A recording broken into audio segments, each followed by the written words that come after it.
can't remember when I first met Reginald Marsh, but it must have been in the early 1950s when I was attending the Art Students League of New York.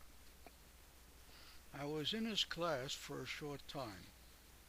Around the same time, I rented a studio in 1 Union Square West on the floor beneath Marsh's attic studio. When I heard his door slam for his lunch break, I would step out to get the elevator and have a chance to accompany him on his walk to his apartment on the other side of Union Square Park. I was his studio neighbor for 2 years. When Marsh died on a July 4th weekend in 1954, I was suggested by a mutual friend, Mary Fife Lanning, to help his widow, Marsh's art. Mrs. Marsh's lawyer, Joseph Walker, interviewed me in his downtown office and hired me for several hours a week to curate Marsh's work. At the time of his death, his wife did not have the means to care for her husband's work. Marsh's friend from Yale, William Benton, purchased a half interest in Marsh's art. I worked for both of them. I did this for 25 years and continued to serve as the expert on Marsh's art based on my cataloging most of his estate and authoring a definitive study of his prints. I assisted Lloyd Goodrich in the Marsh retrospective at the Whitney Museum and arranged and assisted in many other publications and exhibits.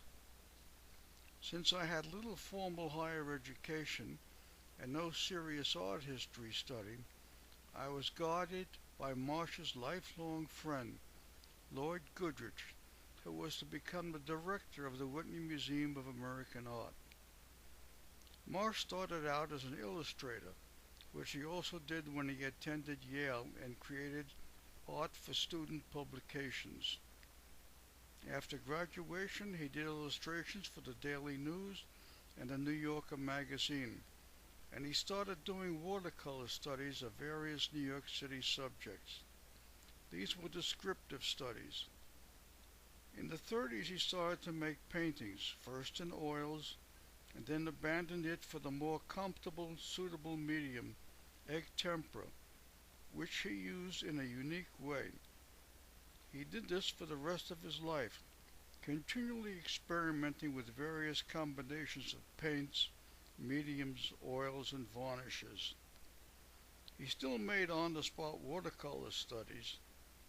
The rest of his work was more distinctively Marsh's, studio paintings based on drawings, studies, photographs, and other visual resources, which he had learned to use as an illustrator. Marsh would stop in to visit my studio. At the time of his death in 1954, I was working on 2 paintings heavily influenced by Marsh's work, The Queen and Strolling Away, both illustrated here. He was interested in how I used egg tempera. My use was more in line with the historical, as described by the Italian Benvenuto Cellini and modern commentators on that technique. He placed a few strokes on the painting to see how the mixture felt. He used a heavily diluted tempera. My use was more opaque. Marsh married Betty Burroughs, the daughter of the Metropolitan Museum of Art's curator of paintings. They divorced in the early 30s, and he married Felicia Meyer shortly thereafter. Marsh was always attracted to the theater and the burlesque. His work for the Daily News entailed rating the performers graphically. The burlesque, Coney Island Beach, the subway, the dance halls appealed to his visual sensibility. Often, the mystery and attractiveness of women played a central role in the center of his canvases. The men not always, except for bodybuilders at the beach. Many of the other men were crushed, down and out, or members of the audience paying to see.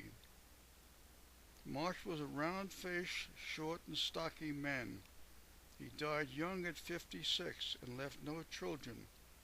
He was part of society, but not, I think, entirely comfortable.